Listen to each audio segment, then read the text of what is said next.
경제계 주요 뉴스입니다. 은행권의 과점 체제를 개선하기 위한 실무작업반 1차 회의가 열렸습니다. 신규 은행 인가, 은행 비은행권 간의 경쟁 촉진 방안에 대한 논의가 이루어졌습니다. 정부가 HMM 민영화 작업에 본격적으로 착수했습니다. 산업은행은 해양진흥공사와 공동으로 로펌과 회계법인 등 HMM 매각 관련 용역 수행기관 선정에 들어갔습니다.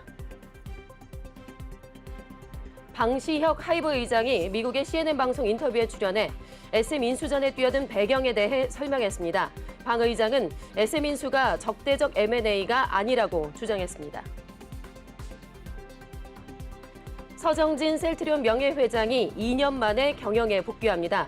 서 명예회장은 공동의장으로서 셀트리온의 전열을 가다듬고 핵심 사안의 의사결정을 이끌어갈 예정입니다.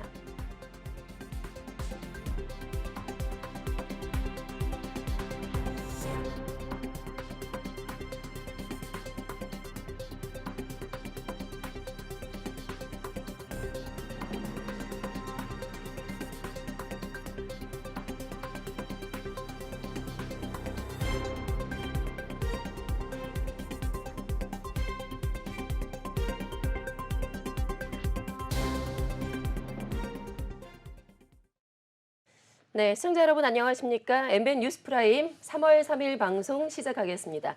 자, 오늘의 첫 코너는 취재기자와 함께 다양한 경제계 이슈를 살펴보는 시간이죠. 프라임 이슈, 오늘은 오다힌 기자와 함께하겠습니다. 어서 오세요. 네, 안녕하세요. 네. 자, 윤석열 대통령이 올해 초에 은행은 공공재다라고 강조를 했었죠. 네. 지금 그 이후에 금융당국에서 이 은행들의 과점 체제를 해소하기 위해서 여러 방면으로 지금 노력을 하고 있는데 그래서 오늘 실무작업반 1차 회의가 열렸습니다, 드디어. 네. 자, 오늘 회의에서 어떤 내용의 이야기가 오갔을까요? 네, 금융당국에 따르면 실무작업반 회의에서는 은행권의 신규 플레이어 진입과 은행, 비은행권 간 경쟁 촉진이라는 이 두 가지 방향을 놓고 다양한 과제들이 논의됐습니다. 우선 신규 플레이어 진입을 위해서 은행이 수행 중인 업무 범위를 세분화하는 스몰 라이선스를 통한 특화 은행 설립이 대책으로 제시됐습니다. 예를 들어서 소기업, 소상공인, 벤처기업 대출 전문은행이나 주택담보대출 지급결제 특화은행, 중저신용자 전문은행 등입니다. 이를 위해 현재 1,000억 원의 시중은행의 자본금 규제를 지방 인터넷은행 수준인 250억 원으로 완화하는 방안이 논의되고 있는데요. 네. 업무 영역은 단일 스몰 라이선스 도입을 통해서 특정 업종이나 영업 방식으로만 제한을 두거나 몇 가지 은행 업무나 영업 형태를 선택해서 조합하는 두 가지 방안이 검토되고 있습니다. 네. 그러니까 대형은행의 과점 문제를 해소할 수 있는 방안으로 지금 신규 은행 설립이 거론이 되고 있는 건데 네. 사실 이게 현재 지금 시중은행의 규모에 맞는 그 정도의 신규 은행 설립은 사실상 좀 불가능하다라고 볼 수 있지 않을까요? 네, 그렇습니다. 현재 은행권의 판도는 사실 5대 시중은행 중심으로 돌아가고 있는데요. 예. 실제로 5대 시중은행의 점유율이 70% 이상에 달합니다. 그래서 플레이어의 수를 늘리는 것보다 은행의 업무 범위 관련 규제를 완화해서 금리 차에 의한 이익 의존도를 낮추고 다양한 사업에 진출하는 등 은행 간의 차별성 확보가 필요하다는 의견도 제기됐습니다. 또 저축은행의 지방은행 전환도 거론되고 있는데요. 지역의 중소기업, 개인 사업자 중심의 영업 노하우가 있는 저축은행의 경우 그 해당 지역의 중소기업 개인 사업자 특화은행으로서 영업이 가능하다는 장점이 있습니다. 반면 이미 지방은행이 있는 지역에 지방은행이 추가로 설립될 경우 역내 금융기관 전반의 수익성과 건전성이 악화될 우려가 있고요. 또 기존 시중은행과의 규모 차이로 과점 해소에는 한계가 있다는 우려도 나옵니다. 네, 결국에는 과점 해소에는 한계가 있다. 그렇다면 은행과 비은행권 간의 경쟁 촉진 문제도 이야기가 나왔었는데 네. 이 부분에 대한 방안도 거론이 됐을까요? 네, 은행과 이 비은행권 간의 경쟁 촉진 방안으로는 종합지급 결제업 허용 범위를 넓히는 방안이 검토됐습니다. 구체적으로 카드사와 증권사, 보험사의 지급 결제를 허용하는 방안과 비은행의 정책자금 대출, 정책 모기지 업무를 허용하는 방안 등이 논의됐습니다. 비은행권은 은행에 비해 금리 경쟁력이 밀리는 만큼 인센티브 제공도 함께 검토됩니다. 이 밖에 은행 외에 증권사 등의 가상자산 실명 확인 계좌 발급 업무를 허용하자는 의견도 있었습니다. 예. 김소영 금융위원회 부위원장은 신규 플레이어 진입과 관련해 구체적인 경쟁의 모습과 그 효과 등을 검토해야 한다고 강조했습니다. 이어 지급결제업 허용 확대와 관련해서는 과거처럼 업권 간의 이해관계 측면이 아니라 국민의 효용 증진, 즉 은행의 경쟁 촉진과 함께 금융 안정, 소비자 보호 관점에서 종합적으로 검토해야 할 사항이라고 설명했습니다.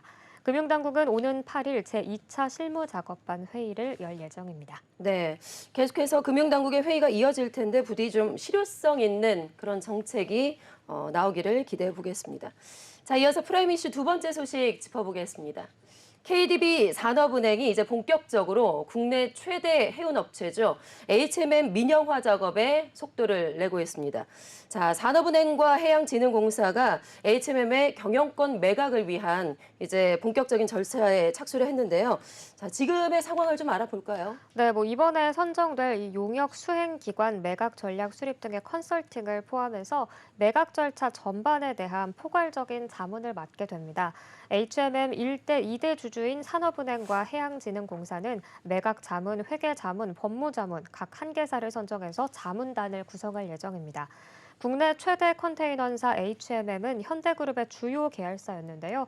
경영 악화로 2016년 대규모 공적 자금을 수혈받으며 산업은행 아래로 들어갔습니다. 현재 HMM의 주요 주주 구조를 살펴보면 산업은행이 20.69%, 한국해양진흥공사가 19.96%, 신용보증기금 5.02% 등의 공공기관이 주요 주주로 자리해 있습니다. 네. HMM은 2013년 말에 유동성 위기 발생 이후 채권은행 자율협약, 산업은행, 해양진흥공사 공동관리 등의 정상화 작업을 거쳐서 재무구조 개선과 영업기반 확충을 이뤄내며 정상화 단계에 이르렀다라는 평가를 받고 있습니다. 네. 산업은행과 해양진흥공사는 급격한 해운산업 환경 변화 속에서 HMM의 지속 가능한 성장을 위한 다양한 방법을 논의해왔고 경영권 매각 절차 진행에 대한 공감대를 형성했다고 말했습니다. 그러면서 이 HMM의 제반 이해 당사자들과 함께 매각 전략 수립 등 컨설팅을 포함한 매각 절차가 차질 없이 진행될 수 있도록 최선의 노력을 다할 계획이라고 밝혔습니다. 네. 자, 그렇다면 HMM을 인수하는 기업은 어떤 기업들이 지금 거론이 되고 있고 앞으로의 변수나 과제가 있다면 또 어떤 것들이 있을까요? 네, 앞서 시장에서는 이 HMM의 경영 여건이 개선된 점을 고려해서 산업은행이 해운업 업황이 더 나빠지기 전에 HMM 경영권 매각에 속도를 낼 거라는 전망이 나왔습니다. 반면에 HMM 주가가 하락한 상황에서 민간에 성급하게 매각하게 되면 헐값 매각 논란이 제기될 수 있다는 우려도 나옵니다. 시장에서는 현대차그룹, LX그룹, 삼성 SDS, SM상선 등이 인수 후보로 거론되고 있는데요. 최근 고금리 등의 영향으로 해상 운임이 다시 떨어지고 있어서 이 HMM 매각의 변수로 작용할 거란 관측도 나옵니다. 또 산업은행과 해진공이 절반씩 들고 있는 2조 6,800억 원에 달하는 HMM 영구채 처리 방안도 풀어야 할 과제로 꼽힙니다. 산업은행은 오는 20일까지 자문단 입찰 신청을 받고 심사를 거쳐서 오는 22일 우선 협상 대상자를 발표할 계획입니다. 네. 자, 이어서 프라임 이슈 세 번째 소식 알아볼 텐데요. 저희가 요즘 들어서 계속해서 전해드리는 내용이죠. 바로 오늘도 SM 소식이 들어와 있습니다. 자, 오늘은 본격적으로 방시혁 하이브 의장이 모습을 드러내고 입장을 밝혔습니다. 미국의 CNN 방송에 출연했는데요. SM 인수 전에 뛰어든 배경에 대해서 설명을 했습니다. 방 의장은 SM 인수는 적대적인 M&A가 아니다라고 이제 직접적으로 반박을 했어요. 네. 구체적인 내용을 알아볼까요? 네, 방시혁 의장이 미국 CNN 앵커 리처드 퀘스트와 한 인터뷰 영상이 오늘 공개됐습니다. 방 의장은 인터뷰에서 SM 엔터테인먼트 인수전을 둘러싼 논란에 대해 적대적 M&A가 아니다라고 선을 그었습니다. 기본적으로 대주주 혹은 과점주주의 의사에 반해서 회사를 매집할 때 적대적 M&A라고 한다면서 저희는 적법한 절차를 거쳐서 본인의 동의에 따라 대주주의 지분을 인수했다. 이것을 적대적 M&A라고 규정하는 건 선전용 용어라고 주장했습니다. 네. 그러면서 오히려 반대로 이 매니지먼트 팀이 대주주 없이 분산 점유된 회사를 본인들 마음대로 운영하고 이야기하는 것이 심각한 문제라며 현재 SM 경영진을 겨냥하는 듯한 발언도 했습니다. 네. 자, 그리고 사실 하이브 SM 인수를 두고 시장에서는 독과점을 우려하기도 했는데 네. 이 부분에 대한 입장도 명확하게 밝혔다고요? 네, 방시혁 의장은 이 음반 시장 독과점에 관련해서는 한국 시장에서 팔리고 있는 것으로 보이지만 사실 해외 물량을 빼고 나면 SM과 하이브의 국내 음반 판매 물량은 합쳐도 국내 독점이 되기 어렵다라고 명시했습니다. 네. 미국 팝스타 아리아나 그란데와 저스틴 비버의 매니지먼트 회사인 이타카 홀딩스를 2021년에 인수한 것처럼 하이브 SM 인수는 IP 확보와 플랫폼 확대를 통해 세계 음악 시장에서 K-팝 산업의 입지를 넓히려는 전략이라는 겁니다. 네.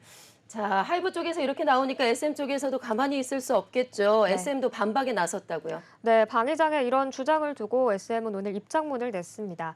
적대적 M&A의 의미를 왜곡하고 있다면서 반박했는데요. 적대적 M&A는 대주주 혹은 과점 주주가 아닌 경영에 대한 법적 책임을 지는 이사회 동의 없이 강행하는 기업의 인수와 합병을 의미한다라면서 통상 공개 매수나 위임장 대결의 형태를 취하는데 현재 하이브가 시도하는 적대적 M&A 활동과 정확히 일치한다고 비판했습니다. 네. 또 K-팝 시장 독과점 우려에 대해서도 양사 결합 시에는 전체 시장 매출의 약 66%를 차지하는 독과점적 단일 기업군이 탄생하게 된다면서 단일 기업의 시장 독과점은 K-팝의 다양성과 공정 경쟁 그리고 산업 경쟁력 저하로 이어진다며 하이브와 정반대의 목소리를 내곤 했습니다. 네.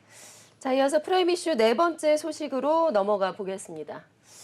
지난 2021년이죠. 경영 일선에서 스스로 물러났었던 셀트리온의 그룹 창업주 서정진 명예회장이 지금 2년 만에 경영에 복귀를 할 것으로 보입니다.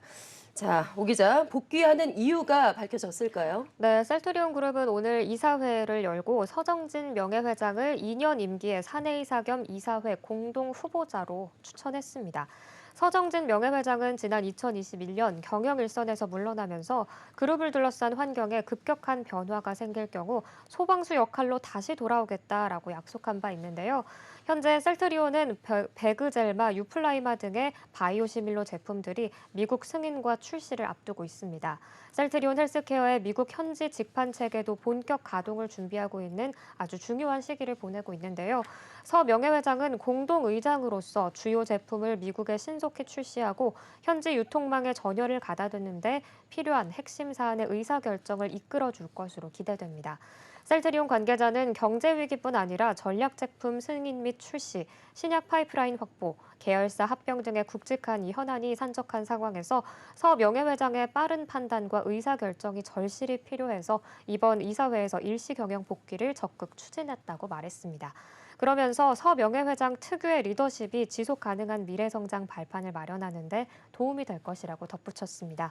서 명예회장 선임안은 오는 28일 열리는 주주총회와 이사회에서 승인을 받아 최종 확정됩니다. 네, 이 소식 때문일까요? 오늘 셀트리온 주가 흐름이 상당히 좋던데요. 네. 네, 상승으로 마감한 것 같습니다. 자, 이어서 프라임 이슈 다섯 번째 소식으로 넘어가 보겠습니다. 국토교통부와 중국 정부가 한국과 중국 간의 항공기 운항 노선을 코로나 이전으로 돌려놓기로 합의를 했습니다. 자, 국내 항공사들이 이제 중국 운항을 시작하게 되는군요. 네, 그렇습니다. 이 코로나 사태 이후에 중국 정부는 운수권과 별개로 국제선 운항을 제한해 왔습니다.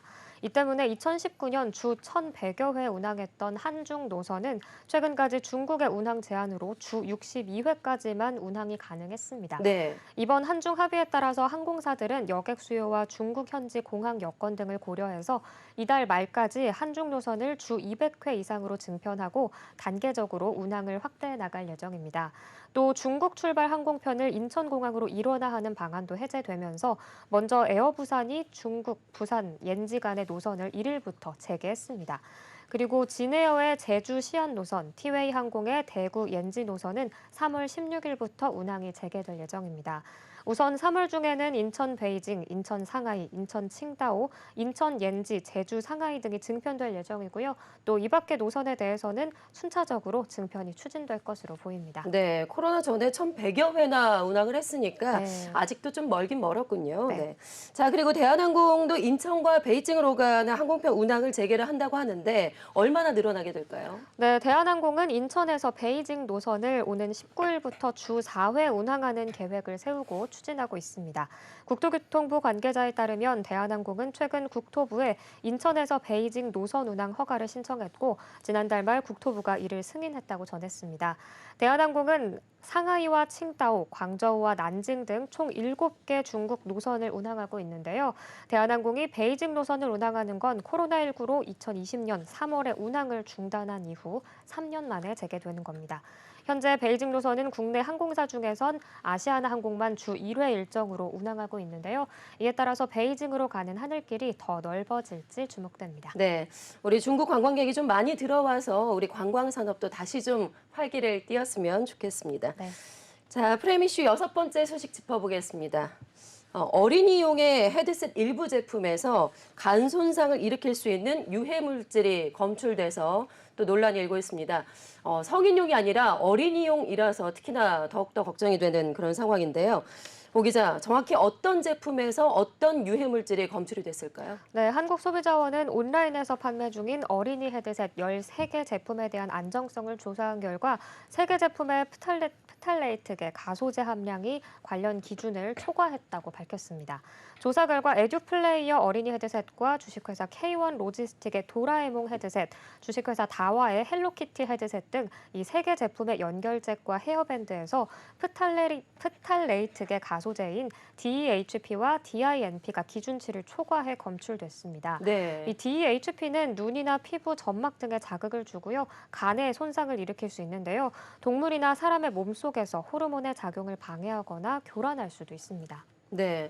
자, 그리고 일부 제품에서는 유럽의 환경 기준인 유해물질 제한 지침의 허용 기준도 초과를 했다고요. 네, 프탈레이트계 가소제 4개의 성분과 또 납, 카드뮴 함량에 대한 유럽연합 환경 기준을 참고한 결과 전 제품에서 납 함량은 기준치 미만으로 나타났고 카드뮴은 검출되지 않았습니다.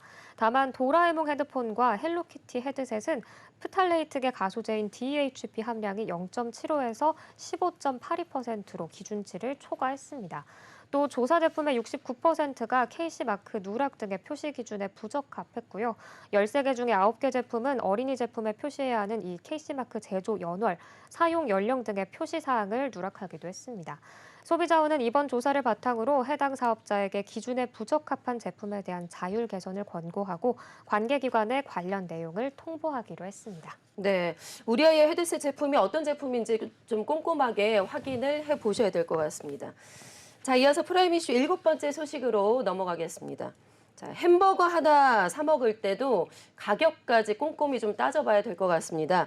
올해도 햄버거 가격의 인상이 계속해서 이어지고 있는데요. 지난달에 맥도날드 햄버거가 가격이 인상이 됐고 신세계 푸드의 노브랜드가 또 이제 인상을 했습니다. 그리고 롯데리아 역시 5% 가까이 이제 인상이 됐는데요. 자, 마지막 보루라고 우리가 믿었었던 이번에는 맘스터치까지 결국에는 인상됐다고요? 네, 그렇습니다. 맘스터치는 7일부터 가격을 조정한다고 밝혔는데요. 네. 조정 품목은 전체 품목 78개 중에 43개 종류입니다. 대표 품목인 버거류의 평균 인상률은 5.7%고요. 평균 300원에서 400원가량 오릅니다. 시그니처 메뉴인 이 싸이버거 단품이 4,300원에서 4,600원, 그릴드 비프버거는 4,900원에서 5,100원, 불고기 버거가 3,900원으로 조정됩니다.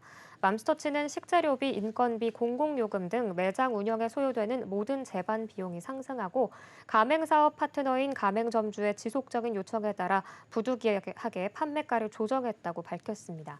인상폭은 가맹점주협의회와 협의를 거쳐서 최종 확정했다는 설명입니다. 네, 정말 뭐 안 오르는 게 없이 다 오르는 네. 그런 상황인데 최근에 뭐 빙그레에서도 어떤 제품이 20%나 올랐다고 하죠. 네. 지금 물가 인상이 상당히 심각한데 그나마 좀 다행일까요? 지금 풀무원이나 CJ제일자당과 같은 식품 기업들이 가격 인상 철회에 들어갔다고요? 네, 지난달 28일에 정황근 농림축산식품부 장관이 주요 13개 식품기업 CEO 등의 고위 임원진과 간담회를 열었는데요.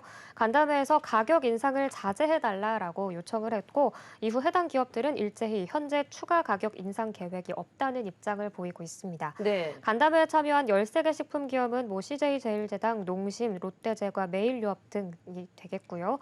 또 하이트진로와 로비맥주, 롯데칠성 음료 등 주류 업계도 기획재정부와 국세청이 실태조사에 착수하자 지난 27일에 일제히 당분간 가격 동결을 선언한 바 있습니다. 네. 자, 이어서 마지막으로 프라임 이슈 8번째 소식 알아보겠습니다. 세계 최대 이동통신 전시회죠. 모바일 월드 콩그레스, 일명 WMC가 스페인의 바르셀로나에서 현지 시각으로 2일에까지 열렸습니다. 삼성전자, KT, SKT, LG U+까지 국내 이동통신사들이 대거 참여를 했는데요.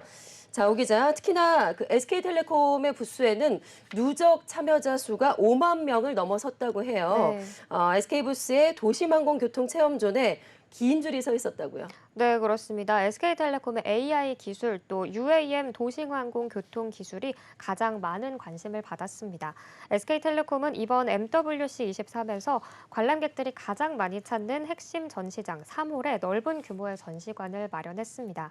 전시장에는 에이닷, 사피온과 같은 AI를 비롯해서 UAM, 인포테인먼트, 로봇 등을 직접 체험하고 즐길 수 있는 공간으로 구성됐는데요. 특히 오래된 정보를 기억해서 대화에 활용하는 장기 기억 기술과 텍스트뿐만 아니라 사진과 음성까지 복합적으로 정보를 이행할 수 있는 이 멀티모달 기술이 처음으로 에이닷을 통해 공개돼서 주목받았습니다. 네. 개막 첫날에는 SK텔레콤 부스에 10,000명이 넘게 몰렸다고 하고요. 나흘간에 5만 명 이상이 방문하는 등 큰 인기를 끌었습니다. 네. 사실 전시회에서 인기만 있으면 안 되죠. 이게 또 이제 비즈니스로 사업으로 네. 꼭 연결이 돼야 될 텐데 어때요? 성과가 좀 있었을까요? 네, 비즈니스 면에서도 성과가 있었습니다. 유영상 SK텔레콤 사장을 비롯한 최고 경영진들은 SK텔레콤 부스에서 유럽, 중동, 동남아시아 글로벌 대표 통신사 최고 경영자들과 함께 연쇄 회동을 가졌고요. 각사의 AI 전략과 연구개발 기술에 대한 협력 관계를 모색하는 성과를 올렸다라고 자평했습니다. 박규현 SK텔레콤 디지털 커뮤니케이션 담당은 관람객들이 AI 혁신이 몰고 올 새로운 세상을 생생하게 직접 체험할 수 있도록 기획한 점이 큰 호응을 얻었다라고 말했습니다. 네. 자, 이렇게 프라임 이슈 오다힌 기자와 함께했습니다. 고맙습니다. 네, 고맙습니다.